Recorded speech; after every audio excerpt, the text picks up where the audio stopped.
Merry meet and merry part, and is this mic working? Yeah. Okay. Looks like we're doing okay. Hello, everybody. Like, everybody's like 3 or 5 people. But that doesn't matter, because that's not why we do this. Hello, anyway. Happy Mother's Day if you're a mother, and happy Mother's Day if you're not a mother. And make sure you tell mothers Happy Mother's Day, because none of us would be here without a mother. So, we're live. Lexington, Kentucky. Who the hell is that? I don't know that bitch. I just felt called to say Lexington. I don't know that bitch. Lexington, Kentucky. Dallas, Texas. I see a Ziggy Part 2. Good morning to you too. And a Paranormal Witch. Good morning. Good morning, Dragon Dancer. How's it going? Mesquite, Texas. Where is everybody from, as close to as far as you're willing to share? Like, planet Earth is an acceptable answer if you don't want anybody to know. But where's everybody from? I think I already know where all y'all are from. It is hot as balls out here. Well, rephrase. It is steamier than the nuts we marinated yesterday. Oh, God. Did we? Yes. Let me know if you can hear me okay. If you have any trouble listening or hearing, just let us know. Happy Mother's Day to all the moms, grandmas, aunts, dads that have been both mom and dad. Midwest. Whoop, whoop. Midwest mess. Woo! Yeehaw! Mm-hmm. Texas is the best. P-dubs from the Tejas. You got all the Chihuahuas freaking out now. Texas is the best. Dragon Dancer, Florida. We are also bringing live to you from Florida, from the southwestical side, where it is like 100% humidity and sweating already, being outside for like 3 minutes. It's very humidity. It's sticky. It's very, what's humid? The humidity is high. We've got some pretty fun topics today. We're going to talk a little bit about Mother's Day and mother deities. There's a lot of them. We're going to talk about scent and smell and insensicles. Yes. Insensicles. Insensicles. What else are we going to do? We're going to show our different incense burners. Oh, what a burger. Westicles. I'm going to talk a little bit about... Oh, Paranormal Witch. Or Taco Bruno. No, Whataburger. Bueno. Whataburger has the best ketchup. I think that for their they fries. Do have really good my ketchup. Gosh. It's like sweet and tangy. Tangy. That Ma Petite is not going to have it if she doesn't get to come out. She's like literally butt shaking. No. We're going to talk about 1,000-year-old Native American carvings in a cave. Dragon, we're about 20. No, I'm trying to. We're not that far from you, actually. Let me get through this and I'm going to read that. Yeah. We're going to do a little bit of tarot. We're going to talk about Michael Hughes and a ritual that Michael Hughes wrote that we have adapted. I'm not going to give it to you outright because it's his property, but we will show you where to get it from. Taco Bueno Party Tacos. So that'll be a little bit about our Roe versus Wade discussion. We don't want to get political, but we do want to share some guidance that you guys can take. And I pulled a little history on Roe versus Wade just because I didn't really know it. And I think that's it. Not to be preachy, but just have like the basics of it. Northport is 30 minutes from us. 30, yep. 20 to 30 minutes. An hour. Oh, okay, I know who you are. Really? Why did I not capture that Dragon Dancer? No, I know where that is. Yeah. All these different freaking names though, like even mine, because I have different ones on different things. Like Palms on one, Palms Piranhas on another. Mystic for everybody else, and Salon on another. And it's like, Jesus, Mary and Joseph. I did that last time, I think, too. Like, who the hell's that person? Who's Dragon Dancer? But we got you. I am really hoping that Unexplained Possibilities also stops in for a minute because we have something special, silly but special, for unexplained possibilities because we owe this to him. All right. Nutball got to come out. She mad. Mademoiselle, ma petite poissette Astra. Yeah, she's mad. Ben's in his crate. Come on. I drive through Northport a lot. I actually like it. I like that driving through there. It feels like you're in a little bit more of the country, a little bit further away from all the mess. VG Light. Well, come on, ma petite. That's funny. Oh. My Spanx is cutting off my stomach. So it is 10:52. We got about 8 to 10 minutes. You really wearing Spanx right now? Because you can't tell. God, now Tina wants out. Ben's howling. Yeah. Oh, I wish y'all could hear it, but I'm glad you can't. Because it is so sad. Thank you, Ma. Oh, thank you and blessings. So we need to call our corners like we have been doing. We're going to do that real quick. And then we have a few things to set up, and we're going to start at 11 on the dot. So did you want to do east-west again or north-south or what else? Yeah, I'll do it. Guardians of the direction, the watchtowers of the east, element of air. We invite you to join and watch over us today. Thank you for guiding our thoughts and communication. Hail and welcome. Hail and welcome. And to the south, the watchtowers and the dragons and the elementals of fire. All of our passions and creativity, the things we do for work, the things we grow and transmute. We welcome all who enter in perfect love and perfect trust. As long as you are having a good time and you are in a positive mindset and not trying to tear anybody down, you are welcome here. Hail and welcome. Hail and welcome. Guardians of the watchtowers of the west, the element of water, thank you for guiding our emotions and keeping us emotionally balanced, especially nowadays. Hail and welcome. And never last but never least, always last but never least for some reason. I don't know why. Earth, my hometown. I love to call it my hometown because that just sounds really strange. But to all of the energies and the dragons and the watchtowers, elements of the north, this is all of the things that we can touch, the tangibles, the finances, the things that surround us. And you know I like things. We invite you in to support us, give us strength, and hold us in this circle as we separate it out, spread it out, and love it out. Hail and welcome. Hail and welcome. We go back to the center to complete our circle. Well, back to east first, because, you know, that's not a circle. It's more like an egg with a chunk out of it. So we're going to do a full circle by going back to east. And then we're going to hit our center in the either and bring all of us together as best we can, being so far apart. Whether you believe in what we're talking about or you don't, we just hope you have a good time and get some good opportunity to hear and learn some things and maybe even teach us some things as well. So, hail and welcome. We are glad you're here.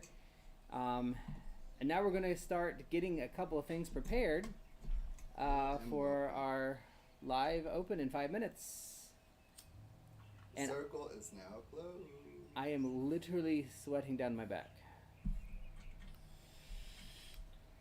One of the things I love about casting circles is it can be as simple as east, south, west, north, east. Here's my circle. Y'all nasty asses stay outside of it. Y'all nice people stay inside of it. Here we are. Yeah. Or it can be as elaborate as you want. Whatever feels right and does right for you. I like having a little bit more fun with the circles and the rituals. They are, there's some time, I guess, when it's appropriate to, be a little bit more, specific or... Oh, she got hair all over me. Well... Not petite. This is not that great of a camera. It's not going to pick up the fur. Just for the record. You interrupted what I was saying. I don't remember. Story of my life. You can be elaborate, and there's more times when it's important to be more focused or specific in casting a circle. I would say the opposite, actually. I personally don't believe it's ever specific or has to be a certain way or ritualistic, but there are times when doing it in a ritualistic and very organized fashion feels good or important because you're doing something that needs to be organized and important. But when you're just hanging out with friends and you're doing stuff that it has a magical tendency to it, the reason we even call the circle, I think, is more for the connection. I believe in the web of all things being connected, and when we start or cast our circle here, we are connecting our web out for anybody else who wants to join. And if you don't, you're still welcome here. You still come in and listen and talk and stuff. You don't have to be a part of that. That's just something we do. If you aren't comfortable with it, you don't do it. But we still have fun. That is the most important thing. Yeah. Because when it becomes a chore, it no longer becomes spiritual to me. Yeah. It becomes some sort of gnosis. And faith and learning and education, as silly as it sounds when I say this, well, faith definitely is not gnosis. I definitely should not have worn jeans. No, you should not have worn jeans. I don't know why you did. I'm wearing board shorts and a super thin, almost, I don't know what you call this kind of shirt. Is that linen? It looks kind of like... It's linen-y. Linen-esque? Linen-ish. Linen-ish? It's linen-ish. Noella! Noella, good morning. I hope everybody's got coffee, Bloody Marys, wine, Mimosas, water, tea, Prosecco, whatever. Homemade your lemonade. ritual is. Homemade lemonade. Homemade lemonade. Homo limo. Wait, that's not very appropriate. Okay. I'm allowed to say that though. Where are you going with homo limonolo? Homogeneous lemonade, maybe? Homo limoncello. It's like the really, really expensive limoncello from Italy made by gay guys. I had a nurse or women that made me homemade limoncello a couple years ago. It was really good, but it was really freaking strong. I just saw Ziggy's comment about the Westicle. That's cute. Westicle. Oh, yes. Taco Bueno. Oh, my gosh. Paranormal Witch, we do not have Whataburger. We do not have Taco Bueno. We do not have, what's the other one? We don't have Whataburger, Taco Bueno. We don't have Jack in the Box.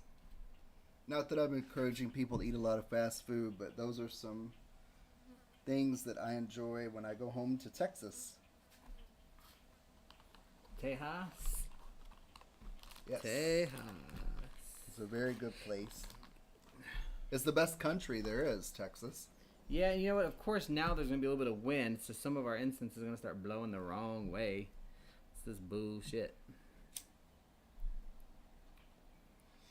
I mean, I've liked Texas every time I've gone.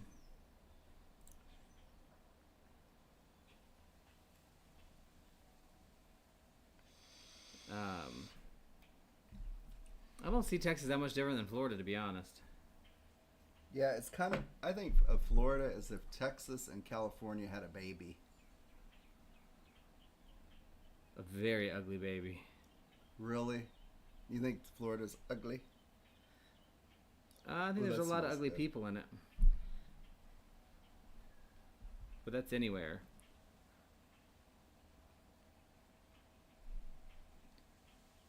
Oh, awesome. Paranormal Witch.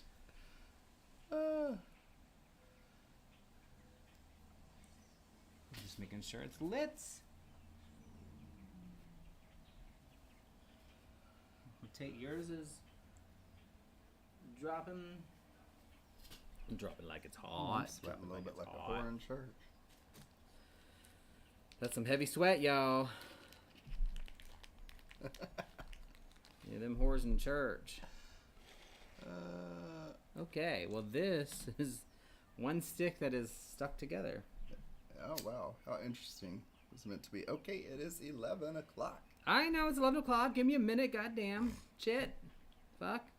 Excuse my language. Don't know why that all came out together. We're getting there. Don't touch those. They're hot. Yes, they are. Hopefully I don't catch this on. No, I don't think the bottom is. Yeah, the metal will get really hot, but it's going to be a nice smoke. Okay, Ma. I got to scoot back a little bit, baby girl. Ooh, did you call her baby girl? Because she is. She's beautiful. Florida, let's see. They have a lot of pollo tropicals. Yuck, and that's gross. And I don't like that. Everything else we have, like there we go. Chick-fil-A, McDonald's, that kind of stuff. Smoking out the demon. We have Three Peppers burritos here that's really good. They are good. That's one that I would Really actually good. say is a good one for us. I know, Noel, and I don't think so. I still think it's the testicles of the United States, because if you look at it, they kind of hang down, and then Maine kind of just juts up, a little stubby. Ooh, And phallic. I used to say that it was the phallic symbol of the United States, but then Patton Oswalt, who's hilariously funny, said otherwise, and that's Who's Patton and Oswald? Patton Oswalt, Mm-hmm. comedian Ah, and actor. I don't know these things. He was on the United States of Terra. As obscure as many things that he's been on, that's the one that I'm going to remember off the top of my head. It's hot out here, y'all. If you've got incense, burn, burn. Burn, burn, burn. I love incense. Yeah, I've got my board shorts today because it is hot. I'm going Ooh, to I hop must in the need pool some right there in a little cleansing, bit. y'all. It's coming right at me. It is. That's funny. Well, thank you, Paranormal. So, couple things. Thank you. Mother's Day. Happy Mother's Happy- Day to mothers and non-mothers and all of you alike, whether you choose to be or not to be a mother. That is your choice. Happy Mother's Day to biological mothers, adopted mothers, dads that also are Moms that are grandmothers, dads and moms that are dads. Happy Mother's Day to pet moms. pet moms. I'm assuming you guys can figure one of our topics is going to be incense today, right?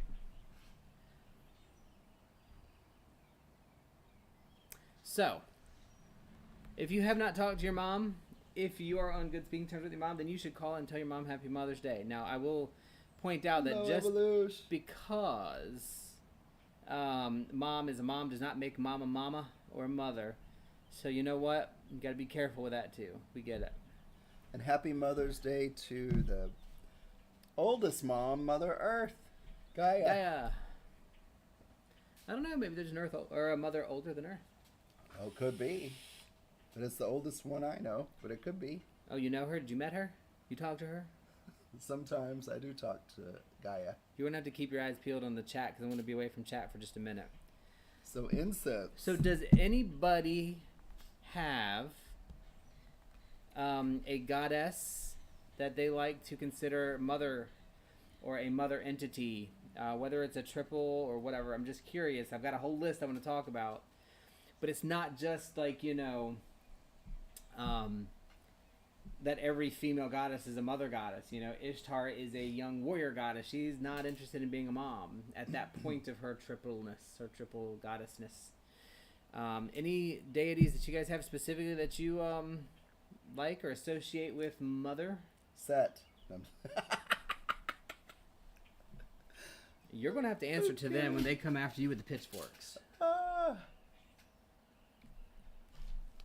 And we were also going to, like I said, talk about incense and stuff, but this Holiari is really good. Hecate. Hecate, Hecate. Alright. Hecate. I think Hecate is a very good option. Let me see. I want to see if Hecate is on my list because, I don't think Hecate is specifically mentioned as a, Hecate is a mother goddess, but Hecate is a fierce protector. And what does a moms do? What do moms do? They protect. Should they do anyway? Is my Gaia the right way? Is she the right way? I don't know what that means. In the computer? Do you think she's upside down or something? Yeah. Yeah, she's fine. Okay.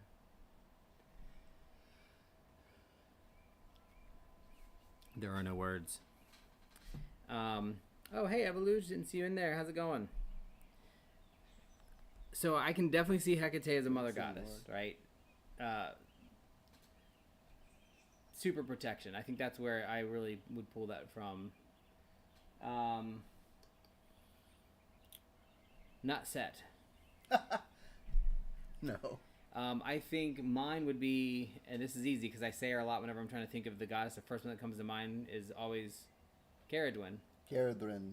And Yes. Caradwin is all about being the mother goddess. She is very, very well known in many Celtic areas, but mostly like towards where the Welsh area in the UK and all that is. I don't obviously know my locations very well, but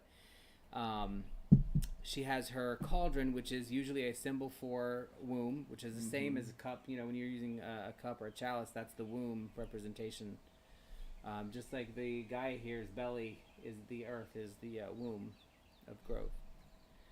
So that's mine, would be Cornunius, good God. Caradwin. Good morning, Joy. Joyful. We're talking about the mother goddesses. The first one that comes to mind for me was Caradwin. We've had Hecate, which is the fierce protector, at least in my opinion, unless you have something else to add on that. Would be cool. Anybody else have one they want to bring in? Or Brooke, do you have one you want to throw in? I was thinking of Caradwin when you said it. Well, sounds like your problem. So I would have to say Gaia, which I have represented. Breed, the Celtic breed, or Bridget breed, would be a hearth goddess, watched over women in childbirth, which, you know, evolved her into the goddess of the hearth and home, and of many, many things. She's usually celebrated at Imbolc, I think, because, you know, Imbolc, if you don't know, is kind of like the, I call it the quickening, like in my mind, to remember it. It's where pregnant ewes would have start their lactation. This is really where the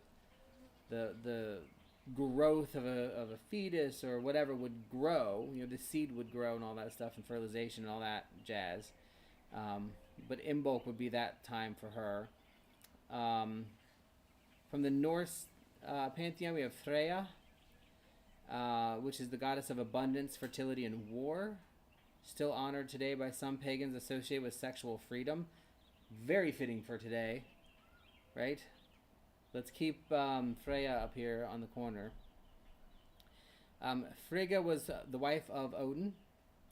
And if I remember correctly, I have a short article here, but it doesn't say much. If I remember, she was the goddess of fertility and union and togetherness of people. And she also was the only person that Odin... I just read this in my book the other day. The only goddess, only person other than him, or only entity other than him that he allowed to sit at the top of the earth where he was watching all things. So she knew all that was going on, but because she was a good wife, she never said a word to anybody or got involved. Little misogyny there, but you know, we'll call it what it is. Gaia is included in here. Isis from the Egyptian pantheon, the fertile wife of Osiris. You know, that has to do with like the Nile, when the Nile would swell and flood the plains. The plains became fertile. The plains were basically her, and the river was him, and they joined together. Oh, they're even sweet. They listed Mary on here as the Christian deity for motherness. And she is definitely a correspondence. So I see, this is just an article, like I said, I'm reading. Learn Religions is really a good article to get some base information from. That's where I'm at, learnreligions.com. A lot of stuff that we do when we make our rituals and things come from here, so it's a really great place to get stories and kind of learn about some of the mythos. But I'm just going to read from it, because it says basically a lot of debate about whether or not Mary is a goddess or not, but lots of people see her as divine, which makes complete sense, right? So why not would you want to include? So if you go to Learn Religions and you look up mother goddesses, you'll get to the same list that I'm looking at right now, and there's a section called Woman, Thou Art God, and it is a really, really, really good article about the feminine energies. There's some information in there about the non-binary energies and all that stuff. It's really cool. And then Yamaya in West African, or Yoruban. So quite a few on here, and I'm sure there's a ton of other ones. Deities, goddesses, male and female historically, that might actually include some of that information, or might be considered a mother-type goddess. So Gaia is definitely the All Mother. Yes. Yeah, learn religions is very helpful. Very helpful. Rhiannon. Ooh, I don't know a lot about Rhiannon. I do know a couple of stories about Rhiannon that actually I learned from reading the book that Joy lent to us that we still have. But it was, I think it was in the Mabinogion, maybe. Not 100% sure. I'm sure I'll be corrected on that if I'm wrong. But we definitely would need to look up some Rhiannon. We might do that at the end of here. I think we should. Yeah. But Rhiannon is definitely a good one. Dragon Dancer is Frigga and Jord. I'm assuming that's Jord if we're talking Norse. So Jord and Rhiannon are two that we need to look up and learn a little bit more about. Take notes. This is how you manifest with magic. This is my wand. Take notes. And now watch, you'll have notes. It's magic. Okay. We blend wise, we are finishing out our Beltane blend. We still have our Beltane up here. We're going to talk a little bit about Litha too coming up. By the way, Joy, we made the walnut brown bread again. Whether it's in season or not, we don't care. We've made it, and it came out so perfectly beautiful again. It's the best bread ever. Like we can each eat a loaf, like in one sitting. And your recipe allows, it makes 2 small loaf pans. Yeah. It's perfect. It not only is it perfect, but it just, you follow it and it works out perfectly. Like we've made it Perfect. twice now on our own, and it doesn't mess up. But anyway, so we have 2 beautiful loaves of walnut brown bread, and we've already have one's almost gone. That's good. So, but anyway, the blend right now is still Beltane blend. We're going to make a Litha blend next, but we haven't got that far. Litha, June 20th, I think, 23rd, somewhere in there. And we'll go have a different blend for that. So I'm excited. I think now would probably be the right time to go ahead and skip to the rites discussion. So, Joy did share this with a group of us about some rituals that were made by Michael M. Hughes. So make sure you're looking at the right Michael Hughes. That's Michael with an M. Michael, middle initial M. Hughes.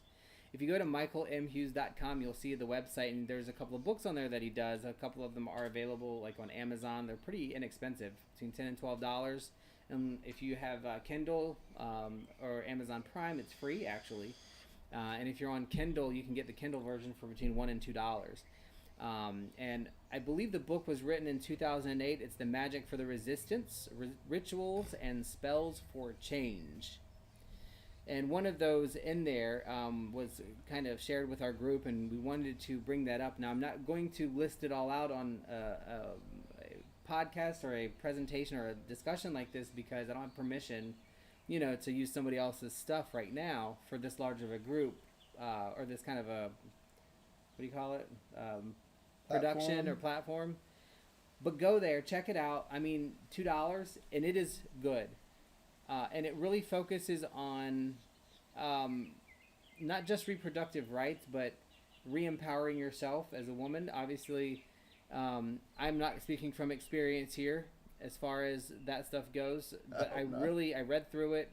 I think it's an amazing ritual. It does have quite a few things in there that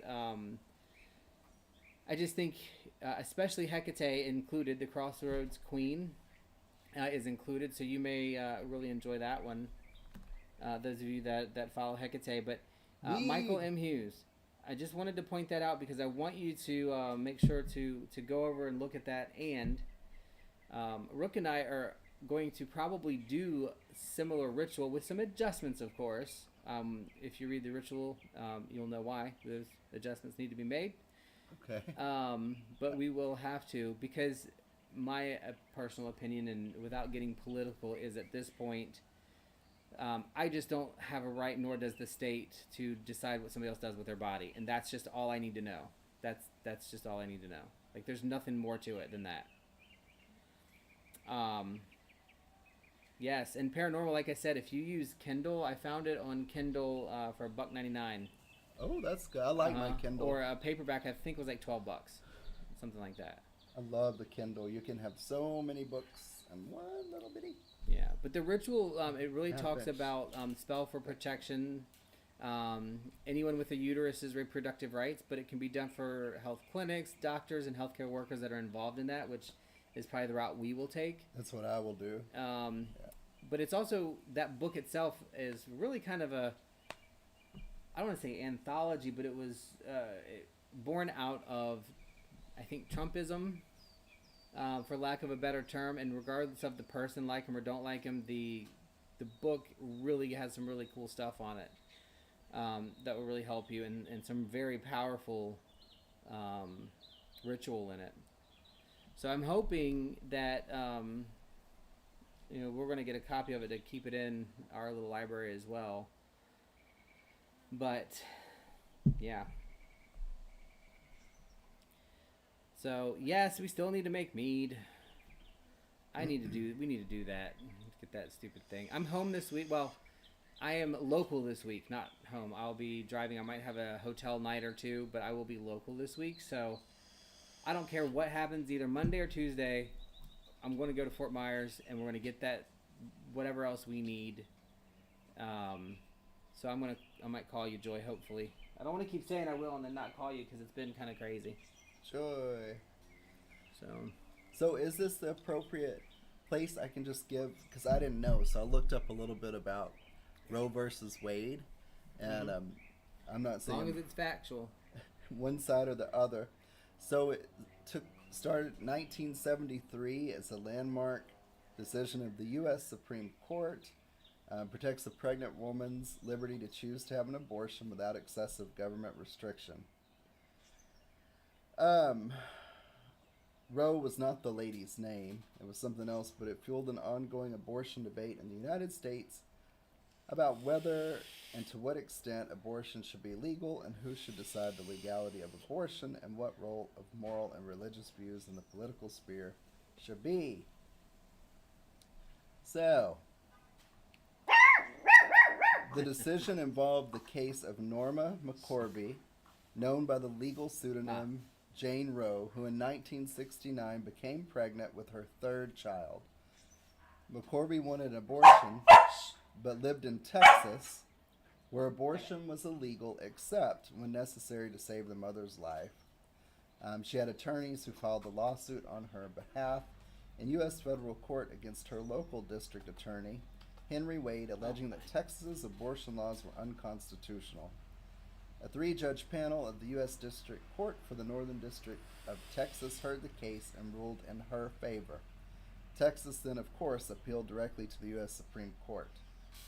In January 1973, the Supreme Court issued a 7-2 decision in McCorvey's favor, ruling that the Due Process Clause of the 14th Amendment of the United States Constitution provides a right to privacy that protects a pregnant woman's right to choose whether to have an abortion. So skip to, it came up again, I believe, in 1992. What was it? Yes. The Supreme Court revisited and modified Roe's legal rulings in its 1992 decision, Planned Parenthood versus Casey. In Casey, the court reaffirmed Roe's holding that a woman's right to choose to have an abortion is constitutionally protected, but abandoned Roe's trimester framework in favor of a standard based on fetal viability, and overruled the strict scrutiny standard for reviewing abortion restrictions. So lately this has come up, and there was a leak. On May 2nd, 2022, Politico obtained a leaked initial draft majority opinion penned by Justice Samuel Alito, indicating that the Supreme Court is prepared to overturn Roe and Casey in a pending final decision on Dobbs versus Jackson Women's Health Organization, expected to be held by June of 2022.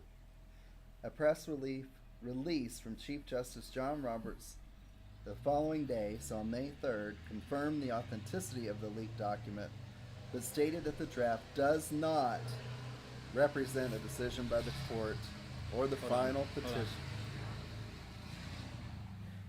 sorry for, it is Florida, and yes, there's big trucks that are jerks just for the heck of Big it. trucks. So, Yeah, jerks. hey. This leaked draft does not represent a decision by the court or the final position of any member on the issues in the case. So I guess we'll see, right? Yeah. It's going to be interesting because, I have my own personal thoughts. But again, no matter what I say, no matter what I do, no matter what I think, all of it always comes back to not my body. Right. Like, that's just, it always comes. Do I disagree or agree with certain? Absolutely. I have very strong feelings about very specific pieces, but it's not my body. I don't have a uterus. I don't have a vagina.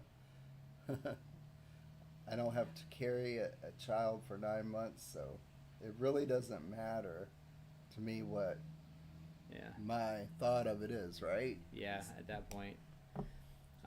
But anyway, we don't want to get too far into that. We just wanted to make sure that, or actually kind of give some resources. Michael Hughes is one of them, where you can go and kind of see some rituals if you are interested.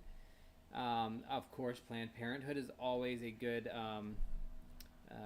resource. Thing that I really feel bad for Planned Parenthood is there's so many other amazingly wonderful, great things that they do. Oh my God! Yeah. That they shouldn't be scared to go to work. Right. The doctors. People have been hurt. The prenatal care that Planned Parenthood provides and counseling for women who are carrying their babies to term, either to keep them or to adopt them, whatever, is awesome. And personally, when I was young, the sexual health that you can go to and obtain, STD testing, all of that, education, counseling, any of that stuff they do a lot of really good things. I don't know why abortion is the first thing people think of for Planned Parenthood. It's certainly not. Yeah, the main thing that they do. And the other thing that I'm one of the things in the book that I'm reading a lot of Carl Jung lately. Some of the stuff I've read before, actually. It's just been years. And it's kind of a reminder that just because you had something or something was there for you doesn't mean it's there for somebody else in the same way, because you only can ever perceive something through your own lens. So, the whole end-all be-all of it truly is, I just lost my train of thought. Oh, when, we had really good city-based care. Not everybody has that. And I didn't know that not everybody had that until I was older. I was like, wait a minute, you mean you can't just go down to the Department of Health and get tested for free as much as you want and talk to somebody? No? I just didn't understand that. But people don't have that same access, and I only knew that to have that access because of my situation in life and the things that I've experienced. So you got to consider all of those options and things. And then to Paranormal Witch, to your point, 100% yes. We do have our opinion. I don't even know if me and Rook have the exact same opinion when it comes down to the details. But no matter what, and we should be able to share that opinion, and we do. But it still doesn't supersede or overtake what I always come back to, the not my body. I can only imagine if this had turned out a little bit differently, to where somebody says if a woman gets pregnant for any reason, then the male has to pay $5 million a year for the next 10 years. Right. Because it's the child he has to take care. That's how it works. Child support's a joke. It's practically uncollectible in most cases, It just comes down to it's not my body. I just don't have the right to tell anybody what to do with their body. Male, female, intersex, transsexual. I have no right to tell anybody else what they can and cannot do with their own body. And yes, their own body now includes another body, another growing thing inside of them. It's not inside of me. I don't have the right to tell you what to do with it. I have the right to give you my opinion on it. I do believe that. I have the right to share how I feel about it and how it makes me feel, but not to tell you what to do. Yeah, my personal stance on it now comes to one of my biggest regrets. I think it was 21 or 22 as a friend asked me after she had to make the impossible decision to do that, You told me this. to go and afterwards, not to go with her to do it, but afterwards, to if I would come over and just sit with her and make sure she was okay and just be there for her. And I didn't. And she even told me, she goes, I'm so sorry. I know you have different views and you don't agree with this, but... And I didn't go. And that's a really big regret I carry still. I should have gone with her, number one. Two, I should have at least gone over and spent time with her. And it haunts me ever so often that I didn't do that. And so I now am very to the belief that it's not my right to say what anybody does. And then I've learned to be a better and supportive friend from it. Yeah, I know my friend. I went with my friend when she went to have hers, and I just didn't get the gravity of the situation. And I'm still friends with her. We don't talk near as much, but I would thought she was just kind of, really being uncareful, and things were happening, and she got pregnant, and that this was almost a form of birth control for her, and I wanted to judge her for that. But when I went with her, took her, and how she was afterwards, I knew that wasn't the truth, no matter how easy I thought it was for her specifically to go do it. I was wrong, completely wrong. So that's something that's important. So yeah, I think we have the similar ideas then on that. Yeah. So again, try not to be too political about that, but it is a thing, Roe versus Wade. I do ultimately believe that that a woman should have the right to do with her body as she pleases, even though men are involved in the creation of life, right? But we certainly can just drop and run. I mean, that's the truth. A woman cannot. Right. And so why does she have to expect or carry more of that burden just because? I don't know. There's a whole lot to it, but... So yeah. So on this Mother's Day, kind of going into that, I know it can be a little bit tough, a little bit much maybe to talk about. So we're going to shift gears. I want to talk about incense and scents and how they affect what we do. From a purely physical standpoint, just life in existence, scents have so much. And I learned something about myself today talking with Mrs. Ziggy. I think I have a relatively poor sense of smell. It takes a lot of something for me to smell it really strongly. And I think that might have a lot to do with other things in my life that are connected to scent, like taste, memory, things like that. So, but anyway, on a purely psychology, scientific basis, scents are highly attached to your taste, highly attached to your memories. When other things cannot pull a memory, scent and sound can. Much more than visual and the mediums that we generally work in consistently. So I have one of my favorite incenses ever that a certain person that I shall not name Joy and another person I shall not name Rook. Oh yeah, put me in there. Do not that's like. The truth. It does not resonate with me. He does not like it. And I love it. It smells like, I don't know, onions and garlic and all things summer to me. Smells like armpit. Well, remember this one you liked. So I'm going to burn some. I wish you had smell-o-vision, but I think I like it because it is so incredibly strong. I think that's why. Oh, maybe. So when I talk about I don't have a really great sense of smell, this one I don't smell it like you do. So I'm going to put a little bit of this on, and then I want Brad to say the name of it because he says it funny. Smell it. This is a spice, actually. That's that asafatata. Asafatata. You're such an ass. Asafatata. You're such an ass. A patata. What? You say it. Say it. It's asafoetida. Asafatata.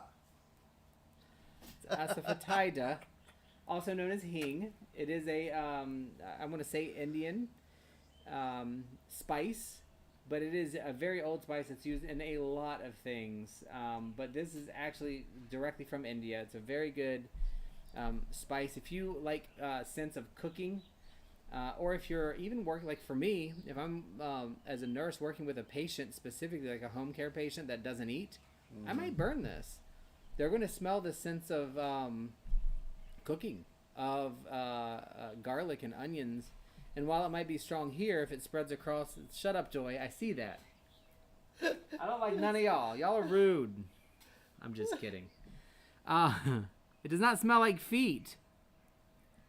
It smells like onions and garlic, doesn't it? Well, as a matter of fact, Joy, just for the record, I bought another brand that smells a lot better. I will give you that. Like you this is a lot less astringent and a lot more like Sweet. Yeah, it's got like a more foodie scent to it, but Subdued. asafoetida, hing, garlic, onion, those scents as an incense, but as any scent, are used to ward off evil, right? So keeps vampires away. I'm not saying vampires are evil because I know some and they're cool. I'm just saying historically, but they ward off the evil spirits and keep the dirty things and evil things away from you. It's strong. It's very hardcore. It's very I would consider, I think, hing like an air/fire scent, because it's really like sharp and hit, and it knows right away what it is, and it spreads like a gas does. So it's air, and it lights your lungs on fire like fire might. It does. Yep. I love it. It's amazing. Air and fire. So that is Agreed. just a spice, right? And you can burn spices on charcoal. And he's making faces, but it's the smoke from the incense stick that's hitting him, so he's lying. I'm just saying. Drama in the corner. But no, seriously, like rosemary, burning rosemary on charcoal smells divine. Just like sage. Like we burn sage sticks, right? For cleansing. You can burn sage, like regular garden sage, you cook with it, right? And it has a similar odor to it. It's got a cleansing and uplifting, lightening smell to it, which is why I like sage. We can get into the whole white sage and all that stuff, and whether it's, you should be procuring it and stuff, but there's alternates. One of the things that Joy actually teaches us a lot, or mentions to us a lot, is using things that are local. Right. She got us into burning cedar. And it smells really freaking good, and it works really well, and we don't have to use white sage, something that was specifically used for specific Native American practices that we're really not a part of. I'm not going to say somebody can or can't use it. It's an industry. People talk about over farming and stuff, but as far as that's concerned, I mean, honestly, when you go and actually look into the research about it, it's an industry. People are making money on it. They're going to grow more, blah, blah, blah. But I just, it's nicer to use things that are local. I enjoy that.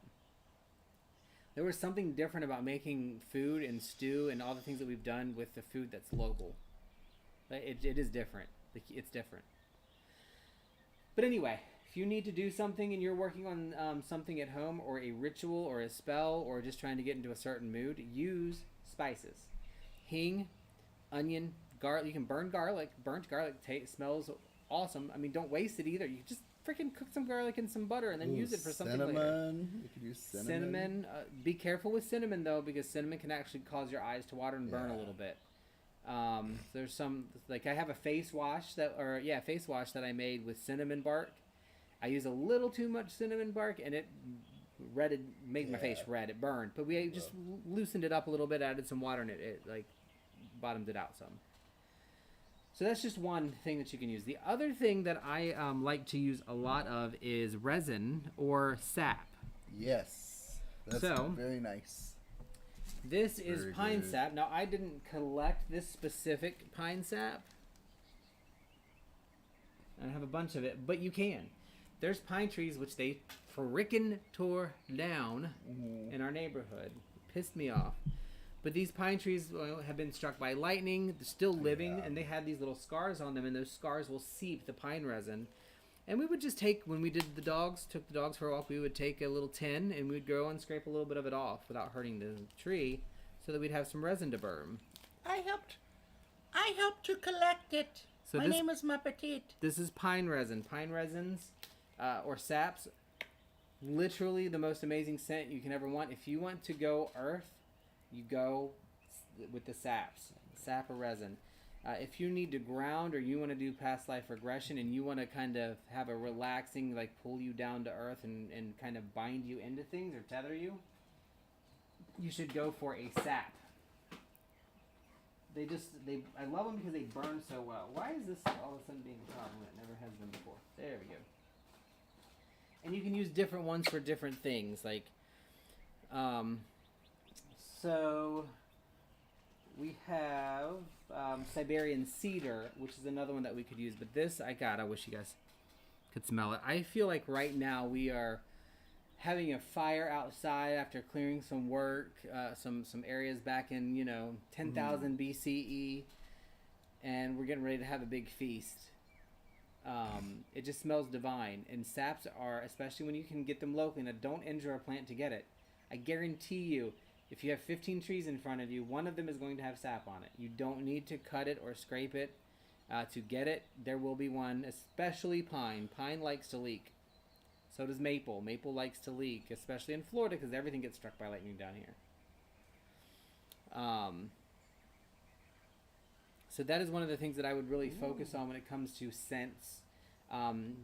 Earth scents are really good for tethering and for grounding, but what else is an earth scent good for? Which, before I go any further on that, when I say an earth scent, there are things that would always seem like they should be earth, but doesn't necessarily mean that's what they are. There's different things. Like, just because something is woodsy doesn't make it earth. There are things that can be earthy, but also water or fire or air, depending on it. For example, I believe, and correct me if I'm wrong, but I think cedar, even though it is considered like an earthy tone, and it is a sap to burn its bark, its tree, it's still a little bit more fire and air than it is earth, as far as its properties and how it works. So, but pine is definitely an earth. Probably would say it, throw in some water with it, but definitely an earth alignment for me. So the reason I wanted to point that out is because A, I say it a lot, and B, I see paranormal witches question, Rook, I'm going to let you talk about it, or ask you to talk about it, not let you, because I don't get to let you talk. But oh, may I please speak, sir? Please speak, sir. Oh, but sir. I want to say, like, a good way, I think, when you, whatever you talk about, do it with the scent that reminds you of finances. So this would be like, I don't know, what would be, we'd have to think about, like, amber. I think amber would be a really good scent to think about something earthy and financial when you're doing something. Yeah. I'll burn some, oh wait, not yet. Go ahead. Oh, I was going to say, so paranormal witch, what I like to do, and not like on a tape or candle, but something more wide. What are those called? The columnar candles? Pillar, yeah. When I do my sigil, I like to inscribe it on like a pillar candle and then dress it with oil and herbs. So Definitely. what kind of candle would you recommend for money beautiful. and finances to attract like good things and positivity? I would say either a green or a brown, something to represent earth, and then what herbs you would use for prosperity. I have to look up the ones I used last time. I haven't done it. Can I throw in a crystal? Because I love crystals. There are 2 crystals I would 3 actually. Fool's gold, because that will allow you to see, to bring things in that you can decide are good or bad, but pyrite will help you see that. Yes. We're going to talk about crystals too in one of these. The second one is bismuth. Bismuth has this really organized structure. It's beautiful and it feels like a gem, like just something that's really good. That would be a good one to have to kind of bring in and attract good things. And then there is a special tiger's eye called tiger's iron, or tiger's eye iron. And I say iron because iron is one of those things that can be used to make magnets. So that would help with the attraction and the pulling in. And tiger's eye is just a beautiful golden color, so it has that earthiness to it. And then, yeah, I guess like for crystal, you can use bumblebee jasper too. That's a good, just a positivity. Bumblebee jasper is a beautiful. I carry it with me every time I do a presentation, or when I have to meet with people that are like difficult or get irritating, or have a bad attitude. Often, I'll take bumblebee jasper with me because it keeps me bubbly. Mm-hmm. But sorry, go ahead. No, that's what I was gonna say. I would do it, inscribe it on a pillar candle, and with some oil and dress it with some herbs. I think there's nothing more beautiful than a candle that's been dressed with herbs and even had some little crystal shards stuck in it or around the sigil to attract it. And I know what you're saying because I do not draw them beautifully at all. I don't. When I draw them, I take a little. He laughs at me. I think they're called skewers, but what you put kebabs on, and when I draw it, it's not. I don't laugh beautiful. at you for that because you could use a toothpick and hold it better. That's why I laugh. It's mine are not beautiful at all, but he uses this. Yes. This whole thing to hold it right here and inscribe when he could just use a toothpick. I'm judgy. But the whole time I'm thinking and focused when I do it, and I think it makes it real strong with your focus on it. Mine are not pretty either, by any means. Mine either. But I like doing sigils on candles because then when it's gone, they say when you're done, but you hide them where you can't see them. Well, when it burns down, it's gone and you can't see it. So it's out into the universe, what your intent is or your purpose. And but as far as making them pretty, the sigil itself, I can't help because mine are not pretty. Well, Joy says dragon's blood, which would be a great scent. And then Dragon Dancer cinnamon. I think we used cinnamon when you did that. I think that was part of it. Cinnamon. Oh, cinnamon, yeah. My hand over petite. Where's VG? VG is right here. I'll be right back, y'all. I'm taking over dog duty. These are my baby. Hi. Oh, your breath's stinky. Yes, your breath is stinky. Ugh. You need some asafoetida. You need some asafoetida. That would smell better than your breath.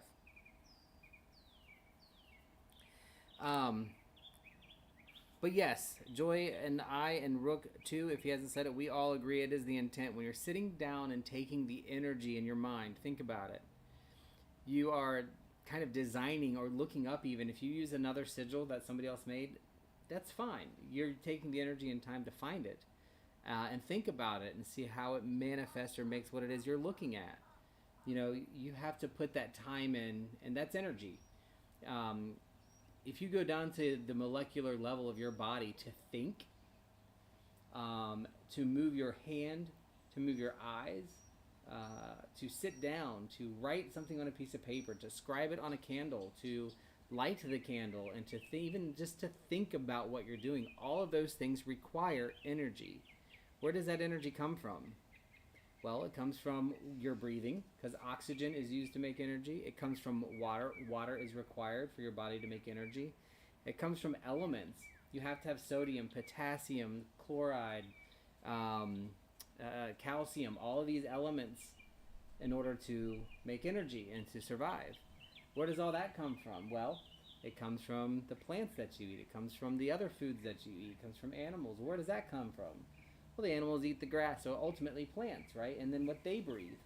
And then the plants, well, they get their carbon dioxide from us. That's part of the cycle, right? And then where else do plants get energy from? The sun. And they pull things up through their roots. So no matter what you do, what you think about, every single thing that you put into the magic that you're doing, the sigil that you're making, no matter what it looks like, it's the same energy. It doesn't matter if it's pretty or ugly or crazy or all over the place or squared or not perfectly circle. It's just the intent, because you have taken the energy and transformed that energy of the sunlight to the plant, to the animal, to you, into the candle, to the energy that you're manifesting. So all those things go together.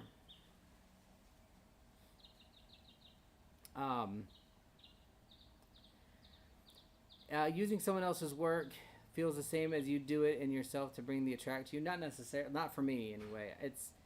It's to me, I would make it myself because I enjoy it, because then I don't care what it looks like.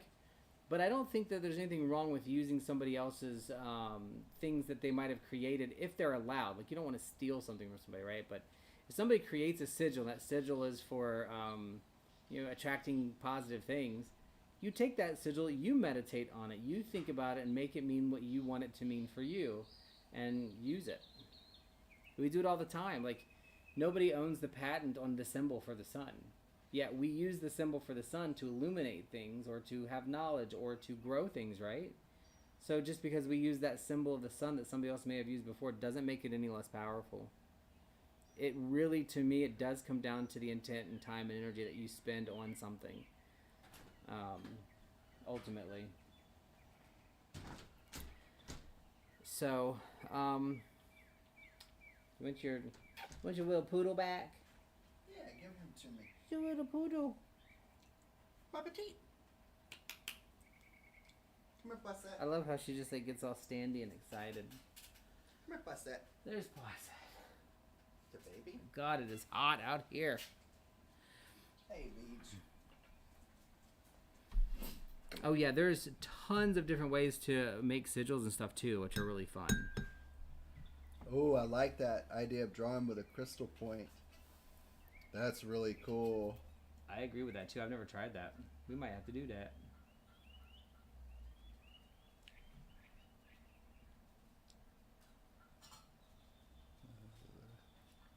You know, you would never say that. I'm catching up. That's why I like you. Oh.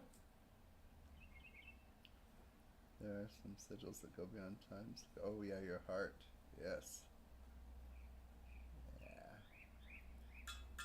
Your gut and heart Alright, that was guide you out. to right. I don't know if I have any. Oh, I do. Perfect.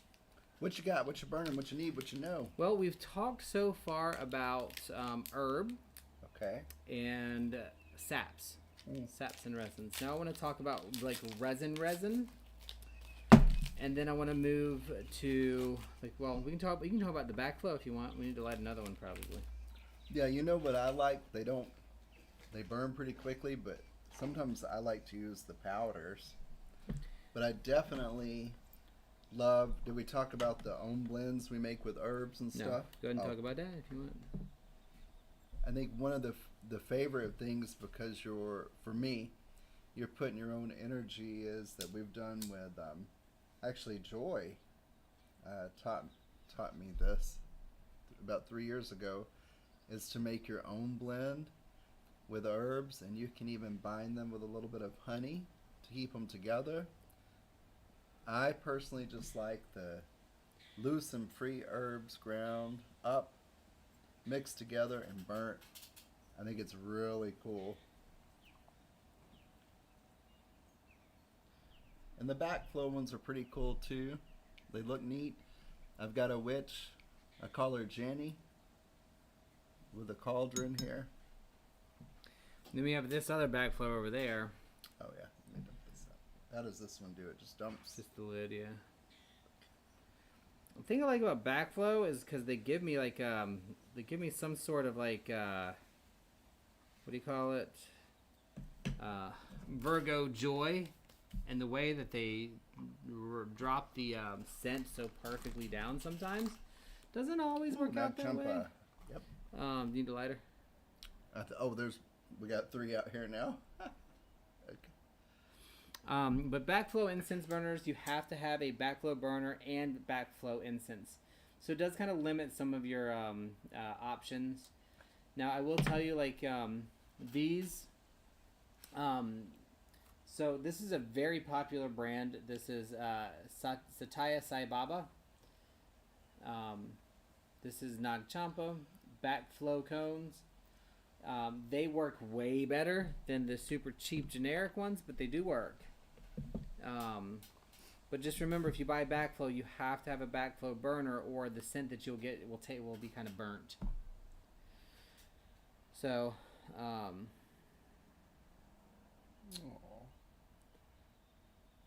all righty, Joy. Thank you. Glad you stopped in. Samhain ritual sounds amazing. Oh, give the little one hugs, kisses. Absolutely.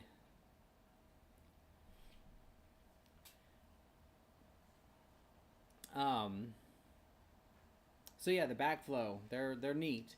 They're pretty. I like watching them. Once they get started, they take a while, but once they start dropping in the different types of burners, they look really cool. They do much better inside and much better when there's no wind. So, like, if the air conditioner comes on, it's off. Because they come this, what'd you call her, Wendy? Jenny.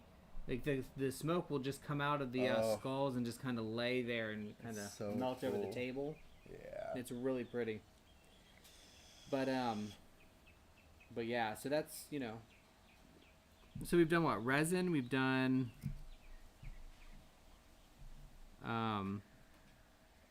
Talked about powders. You can get powders. A lot of them by these same brands. So let's talk about powders real quick because there's 2 or 3 different ways to burn powders. Right? Right. So a powder can be done simply by putting it on a charcoal, which if you have quick like charcoal. I've never done it that way, so that's cool to know. Quick light, you just literally pour it on top. I gotta start a new one. So if you are using charcoal, make sure you have a burner that allows charcoal, like this iron one, and that you have a little piece inside for the charcoal to actually stand on, so it's not on the bottom because it'll burn better. So you'll see this, and then this right here. So you see that. Well, you can't see it but yeah, we'll have to show you. That's cute. I was looking for the tongs, y'all. Oh, wow.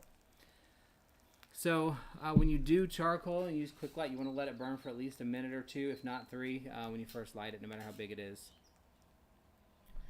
So the different ways you can do powder. I guess I can probably do it on the lid here. Do we have any powder? Do you know? I have some powder right here. Oh, cool. We're going to burn it. I'm going to try to do this under this, You want me to move my Gaia? Yeah, move Gaia. Excuse me, Mother Gaia. Oops, I just spilled all my stuff. And, I can't get loose. I spilled all my tea. Let me clean it up. No. I will. Alright. So if you see, this is going to be a little bit hard because I don't have the right equipment at the moment to do it. You want just a flat plate to put powder on. I'm going to use this because it's iron. And basically, you put the powder on like that, and you just kind of build a little triangle out of it. Or a little pyramid, I should say. Right? You can kind of compact it in a little bit. Pinch it. It is helpful. Until you have a little bit of a point. So hopefully you guys can see that, right? Alright, can you give me a lighter? And then you just take the lighter and you light it on top. That's the way I do it. Ooh. I've never just dropped it on the, I guess I didn't do my backflow correctly. Now you see how it's burning? Yeah. And it should continue to burn. But that is how you do powder. It's gonna, this isn't gonna hold itself up. So you can see it's still going. Like, it'll burn just like a regular incense will. See? So just make a little teeny pyramid out of it, about a quarter at the base and as pointy at the top as you can. And that's how you do it. That's the way I do it. That's how you do it, yes. Yeah, I like it. I like I don't doing know it if you that can way. see that or not, but We've got a You see the lot of incense. yeah. I'm mad about my drink. We got too much crap over here in the corner. Just be careful because it's going to be sticky and coming out on your side, right at your foot. Move your foot. So, No problem. that is how you do. I know where to put it. It's funny. Dub it on top of the... I don't want to. We'll do that Okay, cool. until I get a spot for it. You can never have enough incense burning or too much. We're going to put it right here. 'Cause that'll be safer. There we go. So yeah, so that'll burn, and I know It smells really good. Seems kind of weird because you just have that powder, but literally what you're doing is you're making a mini cone, out of the powder. Yeah. Now, the way I do it is a little different.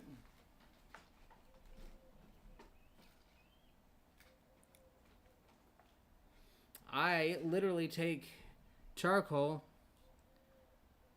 Where did I put the stuff? Not over here. Oh, over here. I'm going to use a different one, though, because I don't want to keep using the same sentence over and over.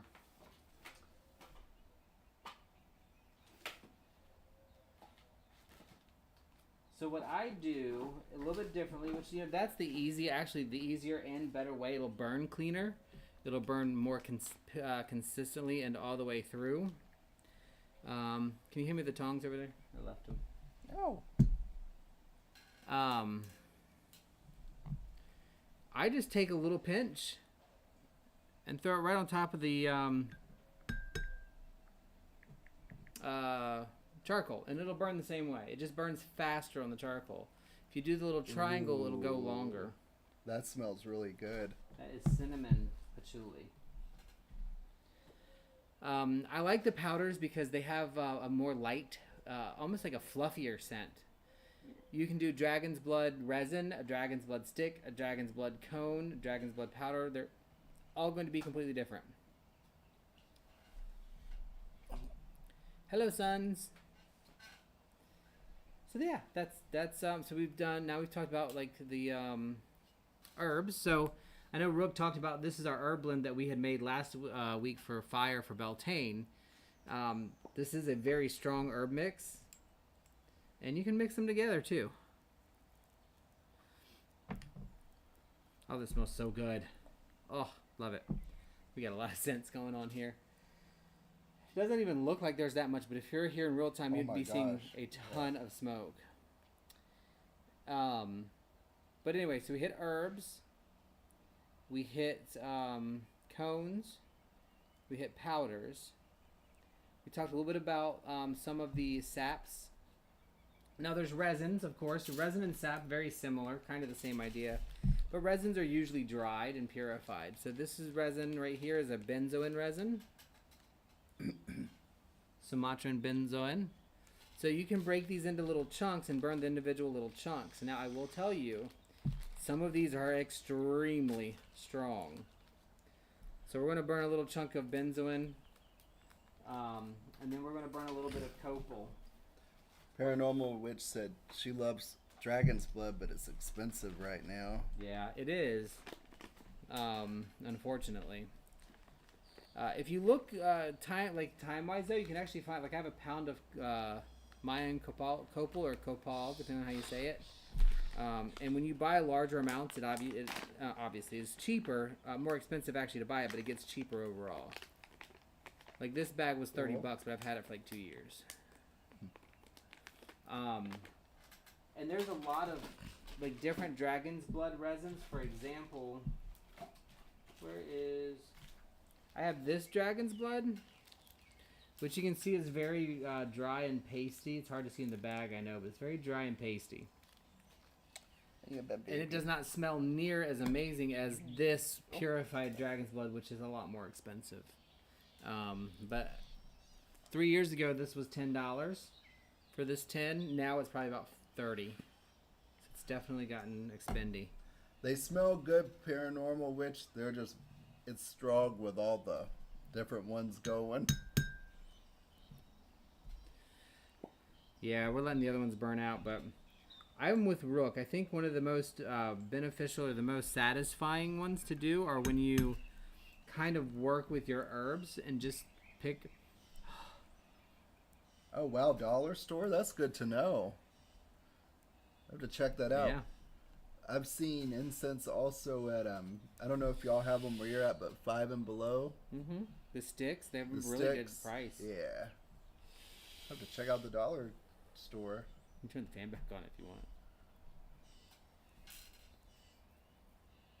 It'll clear it out quicker if you want. Okay. I'm okay. I just might have to move a little bit.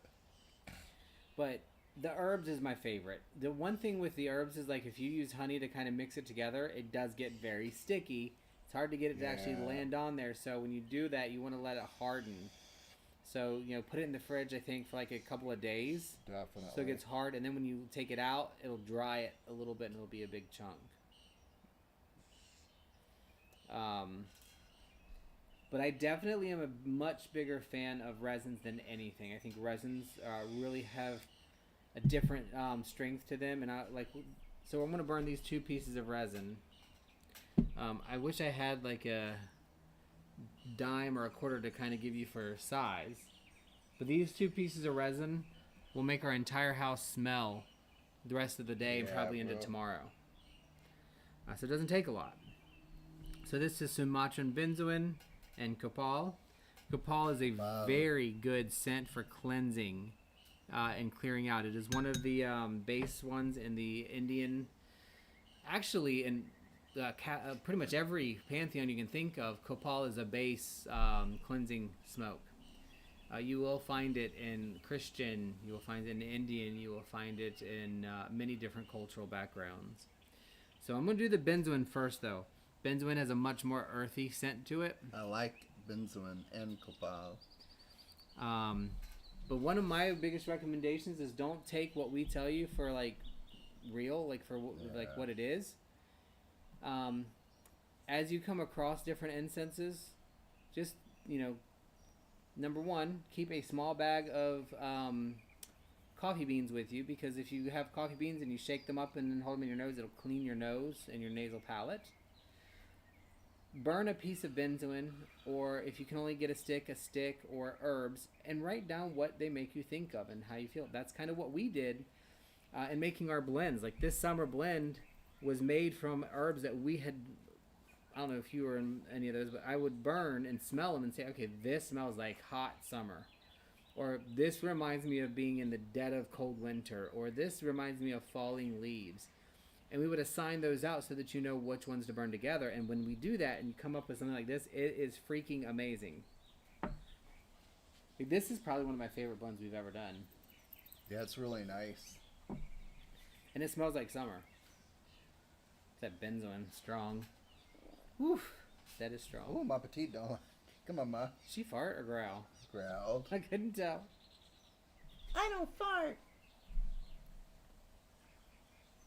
Yeah, I don't fart. Yes, you do. She probably doesn't like the smoke in her face, though. Poor Mama dude. Go in for a minute, baby. Hold on. Veej. Luigi. Where is she? That's low. That's low. You want to go inside and cool off? Nope. Nope. Okay. She just took off the other way. So we're just letting this benzoin kind of burn and go through, and then we're going to put on our copal. And then I'm going to end with the cave painting thing, and I think we'll be done for today. I did want to talk about what I found. Oh, yeah. Mother's Day. Yeah. So speaking of Mother's Day, because that's our main thing today, or one of them. It is, yeah.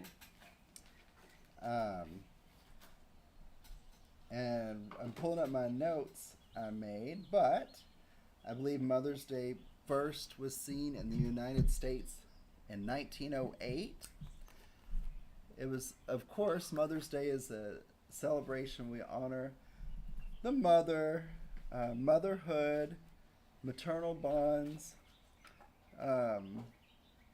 It's celebrated on different days in different, parts of the world. But the first one, the American version began in the United States in the early 20th century at the guidance, or the who started initiative was Anna Jarvis, who organized the first Mother's Day. And it was a service of worship and celebration at Andrews Methodist Episcopal Church in Grafton, West Virginia, which serves actually as the International Mother's Day Shrine today.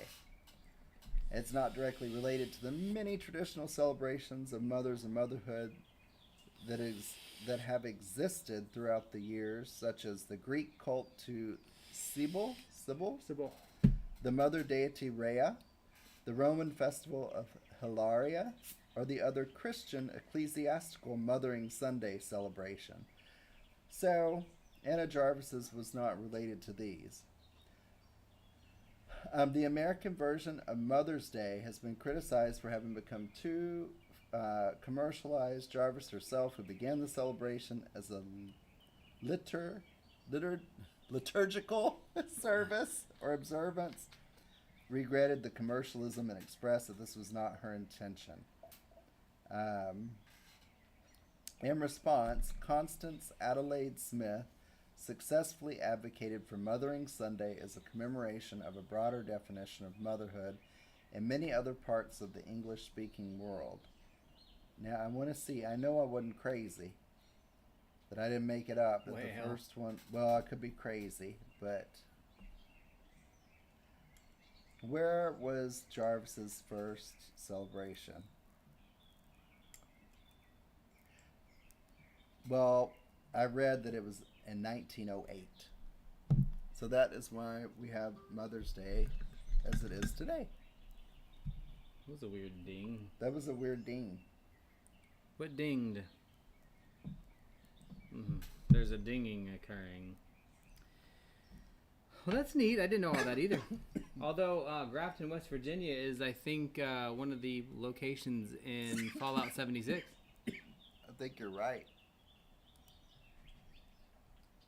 You done? So happy Mother's Day, mamas and grandmamas and stepmamas Happy Mother's and pet Day. mamas. I swear you just said pimp mamas. Well, they could be pimp mamas, pimpettes, pimpinellas, if you will. Lord of mercy. Oh, yes, mama's great. The only incense that I forgot to mention was coil. Huh. So coil incense is really cool. You buy it in coils. Thing that's neat about coil incense, very similar to sticks, and has the same scent as stick. Incense for the most strength and for all that, but it can burn for much longer. Coil incense. Coil incense. So it's a coil, and when you put the coil on the little coil holder, it kind of trees in a spiral around it so that it can burn around for a longer period of time than a stick would. I must get some of this. I have coil I have some incense in my box to order, but I haven't actually bought it. But coil incense is very good. But yeah, so scent wise, the only other thing that I wanted to throw out about scent, last piece, is oils. So one of the things, you can burn oils directly on charcoal or in an oil burner. I don't like to burn the full oil directly on the charcoal because it burns really fast, really hard, really acrid, and then it kind of disappears. But if you make oil like, I don't want to say rollers, but like I call them like it's really, I don't know how else to call it, like a flick bottle or a spank bottle. Like these. Spank bottle? Spank bottle, because you spank it. Okay. Don't judge me. It is what it is. So this is what I call a spank bottle. There is a word for it, I am sure, that's better than a spank bottle. But this is a miniature one, obviously. And you'll know it because when you take the top off, it's got this teeny little hole in it that you can't really pour from. Like, you can't just pour from it. You have to spank it. See, watch, Brad. See? With each flick, I knew you were going to do something like that. With each flick, you get some of whatever your oil in it or water is that you have in it. So these particular ones were ones that I made for our little outing to the park. And they are, it's a sun blend. It is orange, lemongrass, and hollyberry. Mm-hmm. So it starts off with a really strong lemongrass scent and then a little bit of an orange sweetness followed by bubblegum. That's the 3 scents in here. So this 2 milliliter bottle has 1 drop of orange, 1 drop of lemon, 1 drop of holly, and then the rest of it's filled with water. And so if you shake this up really good, and yes, I know it's water, but if you shake it up really good, and you can put it on your hand or anywhere, and it'll smell whatever you smell, but you just spritz that on your area, you'll be able to smell it. And it isn't so... Oh, I do smell it now. And if you do the actual oils, it burns so hard, so strong right away, then it's gone. But these are really cool if you want to make like little gifts for people or something like that. And then I like doing stuff like that because I'm a nerd. But like when I'm at work and stuff, and I just need to get like a sunburst, like I want to, like, oh my god, I'm falling asleep, or I need a boost of energy or whatever. I literally just will shake it up when I'm wearing a mask because we still have to wear them at work. I'll just spritz this right on the mask, or I'll spritz it on my hand and then just rub my hands together, and it'll stay there for a couple of hours. So, but it literally is mostly water and just a little bit of essential oil. Now, did you talk about these? So yeah, not yet, but Okay. I know it's a dropper bottle because, like, you know, we have other ones, but when they're this small, like, you can't really get a drop from it. Like, there's no such thing as a drop from these anymore. This is just so tiny. But yeah, they're dropper bottles. We have the roller adapters, so you can make them into roller bottles if you want to use all oils and stuff. But I like to call them spank bottles because you have to smack their butt to make anything come out. Judge me. It's so funny. But yeah, and then the other thing, because remember, I think our main focus was incense, sure, but scents. Yes. This same thing you can do in this bottle, you can do in a large bottle by mixing a couple of drops, depending on what your purpose is. If your purpose is to use it on your skin, you stay low on the amount of drops you put in with the water. Water is the base for like a toner, right? If you want it to be a stronger smell, you use out of, like, let's say 8 ounces, you'd probably use like 2 or 3 ounces of oils if you're making like a room spray. And you do not have to use alcohol like people say you do. Just water is fine. It will scent your stuff. So talk about those two. Well, you can buy different. So let's say you want to do something where you can't. A dropper bottle. You can't have fire, like work. For me, for Here's example. your copal. You can buy different pre-made bottles of stuff, like this one, a Sacred Protection, and spray your workspace or area. They have all kinds of like variations of liquid sage. What I like to do for that stuff is mix some Florida water in a little bottle of water. Very easy, inexpensive. You can make a whole ton of it and just take it to work and spray around my door or whatever area that it is I want to clear out. Spank bottles. I like it. So I prefer Florida water diluted in water. Worst scent ever. But you just do whatever you want to do. Well, I think the thing right is, there's always going to be a way around it. If you want to have a scent like at work or somewhere, you don't have to burn something. You can buy something, and you don't have to buy it. You can make it. You can absolutely make it. Literally, we were getting some stuff like room sprays from Grove, which, you know, it's got some pretty cool stuff on it. But it's literally 2 ounces of essential oils that they mixed in a bottle of water. Like, you don't have to pay somebody for that. If you like and want something for spring, lemongrass. If you want something for summer, orange. If you want something for fall, you could do like cranberry or some type of baked food. If you want something for winter, you could probably do like a hardy herb or something. Cool. I mean, there's so many things you can do with it that you don't have to pay a whole bunch of money. Nope. Hing would be great for all seasons. Asafoetida.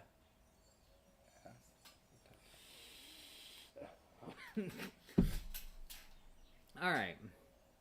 Let me see if I hit everything. I think I hit. Oh, the cave painting thing. So I just found this article this morning and thought it was a cool article I wanted to share. 1,000-year-old Native American carvings of mysterious giant humanoids were discovered on the ceiling of an Alabama cave. So this was, I think, on like MSN or one of those Google-faced sites. So basically, in this cave, there's the walls and ceilings of the cave, and you can't see anything on them. But with technology, they were able to kind of identify certain divots and things and then fill them in with what would have been ink. And they found these huge humanoid carvings on the ceiling. And there were actually 3 of them. They're calling them glyphs. And they were kind of all over that cave. They're believed to probably be Native American. But what they don't know is, are they aliens? Are they giants? Are they supernatural cryptids? Representations from the underworld? Who knows? But thought it was really cool to kind of talk about that because They look like humans. They have head, hands, and feet, but they are excessively large relative to the other things that are in those cave drawings. And are they like really actually large, or is it metaphorically large for how they were? What the hell was that? That's VG. No, there's something on the roof. How do you think that was VG? Look at VG. She knows. Oh, it's a bird getting a gecko. Oh. A bird got a little gecko. Well, that's new. Yep. Okay. And then other carvings that are very similar to this style were found in Utah and other Native American stories that were written. But these were thousands of years old, so it's kind of neat to see something that old that kind of corresponded to other things that have been written or preserved from Native Americans. So I just thought it was a neat article, and if you want to look it up, it was on MSN.com. 1,000-year-old Native American carvings, giant humanoids discovered on the ceiling of an Alabama cave. So very cool thing there. But so you are welcome. I love having these conversations, and I still don't know why Rook is typing in the chat versus talking. But that's okay. He can do whatever he wants. He's an adult. don't know. Oh. Have trouble going to sleep? Lavender is a really good option. There's lots of different things you can use. I think the most important thing that I would say when it comes to scent and incense and herbal blends is burn them independently. See what they make you think and kind of meditate and think about them. It's so much fun to do that. You can have a list. Keep some, like a handful of coffee beans. Not ground coffee beans, because if you just rub them together a little bit and hold them in your nose, you'll be able to smell fresh again. So you can go like from herb to herb, and you can do like 10 at a day or on the weekend and just kind of sniff them, see how you feel them, what they are and all that stuff. So it's fun. That's actually a fun part of the process. So with that, I don't think I have anything else for today. It's only been an hour, 15 minutes. Thank you all for stopping in and sharing some time with us on your Sunday, especially on your Mother's Day Sunday. Yeah. This is probably a good idea to be a little shorter this week too, Absolutely. so we have some time. Yeah. Because we're going to go finish some more of that soup, I think, or that stew, and have some of the lemonade that we still owe to Unexplained. So Yes. Have a lovely day, everybody. All you mamas, treat yourself. Do some self-care today. If you... We love you. I think everybody in here has, for the most part, but if you haven't, you should check out Unexplained Possibilities. Some wonderful information over there, having a good time, lots of tarot and discussion. I love listening to Mr. Melvin from Unexplained Possibilities. Oh my God, to see him do a reading or a pendulum reading is just the best experience. He's really good. Mr. Malice here that's on YouTube, and also Mr. Malice on YouTube, or Adius Dade on Twitch.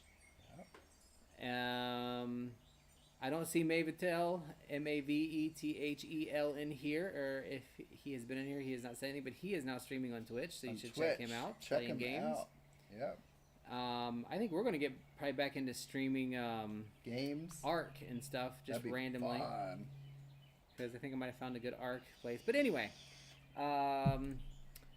is there anybody else on my brain that I wanted to kind of mention? Let me just double check. I don't want to miss anybody, get in trouble. We got Malice, we got Unexplained Possibility. I just clicked off on something. Does Ziggy stream games? Ziggy! Ziggy, of course. Ziggy Dreadful. How dare we? How dare we? So in chat we have Ziggy Star Crush, but Ziggy Dreadful on Twitch. You will find some fun gaming and other things on that channel as well on Twitch. Paranormal, do you mind if I share your name on Instagram? Paranormal has some awesome. Oh, don't hide. Informative blogs. Can't think of the word blog. May I share your name on Instagram so people can check out your blogs? Queen Ziggy. Queen Ziggy. Sorry. Paranormal, do you mind if I share your Instagram name? Because people could learn a lot. Ah, awesome. On Instagram, check out Lady Rose, LadyRose 819. She's got some awesome blogs, paranormal, witchy blogs that are really good. So check out her on Instagram, Lady Rose 819. Yep, and remember, if there's any topic that you want us to bring up or anything, you are more than welcome to chat it in, call it in, Discord it in, however you want. Send a pigeon. Yep, if you are here in sunny Southwest Florida, you are welcome on Sundays to join us physically. Just let us know so we can clean a little bit before you come. And we'll have breakfast. And we can have breakfast or lunch. Yeah. And mimosas. I've been dying to have people for mimosas. And then maybe with a third person, I might actually get a word in. I am very reserved and respectful and quiet on these services. Thank you very much. Oh, that's cute. A little too much, so I think I need to talk a little more. So yeah, that was fun. Hope you guys had fun. We're gonna go eat, and then hop in the pool probably. Yes. It's hot and here. figure out what we're going to do next week. And then we will be on Discord and hanging out. Take care. Blessed be. Merry part. Have a good week. Yeah, may the circle be open but never unbroken. Never unbroken. Bye. Love y'all.